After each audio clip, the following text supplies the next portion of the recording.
एक छोटे से शहर में आरव नाम का एक मेहनती और ईमानदार लड़का रहता था। उसके सपने बहुत बड़े थे, लेकिन उसकी आर्थिक हालत अच्छी नहीं थी। वो दिन में अपने पिता की दुकान पर काम करता और रात में पढ़ाई करता था। उसी शहर में अनाया नाम की एक समझदार और दयालु लड़की रहती थी। उसे किताबें पढ़ना, लोगों की मदद करना और अपने परिवार के साथ समय बिताना बहुत पसंद था। धीरे धीरे वे रोज मिलने लगे, साथ पढ़ते, बातें करते और एक दूसरे का हौसला बढ़ाते। कुछ महीनों बाद दोनों को एहसास हुआ कि उनकी दोस्ती प्यार में बदल चुकी है। एक दिन दोनों की मुलाकात शहर की लाइब्रेरी में हुई। आरव की किताबें नीचे गिर गईं। अनाया ने मुस्कुराते हुए किताबें उठाने में उसकी मदद की। वहीं से दोनों की दोस्ती शुरू हुई। कुछ महीनों बाद दोनों को एहसास हुआ कि उनकी दोस्ती प्यार में बदल चुकी है। एक दिन आरव ने कहा, अनाया, मेरे पास बहुत पैसा नहीं है, लेकिन मैं हमेशा तुम्हारा साथ निभाऊंगा।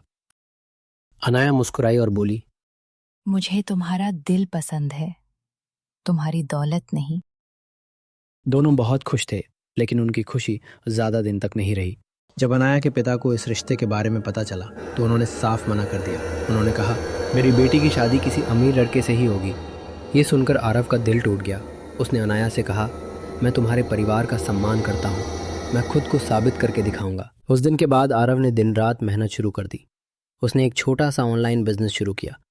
शुरुआत में उसे कई बार नुकसान हुआ, लोग उसका मजाक उड़ाते थे, लेकिन उसने हार नहीं मानी। कई महीनों की मेहनत के बाद उसका बिजनेस चल पड़ा। धीरे धीरे उसकी पहचान बनने लगी। कुछ समय बाद आरव शहर के सफल युवाओं में गिना जाने लगा। एक दिन अनाया के पिता के बिजनेस में भारी नुकसान हो गया। उन्हें पैसों की सख्त जरूरत थी। जब किसी ने मदद नहीं की तब आरव आगे आया। उसने बिना किसी शर्त के उनकी मदद की। अनाया के पिता हैरान रह गए।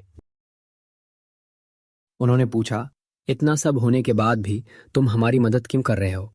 आरव मुस्कुराकर बोला, क्योंकि आपने मुझे मेहनत करना सिखाया और सच्चा प्यार कभी बदला नहीं लेता। ये सुनकर अनाया के पिता की आंखों में आंसू आ गए। उन्हें अपनी गलती का एहसास हुआ। उन्होंने आरव से माफी मांगी और कहा, आज मुझे समझ आया कि इंसान की कीमत उसके पैसों से नहीं, बल्कि उसके संस्कार और दिल से होती है। कुछ दिनों बाद पूरे परिवार की मौजूदगी में आरव और अनाया की शादी हो गई। दोनों ने हमेशा एक दूसरे का साथ निभाया और अपने माता पिता का सम्मान किया। उनकी कहानी पूरे शहर में मिसाल बन गई।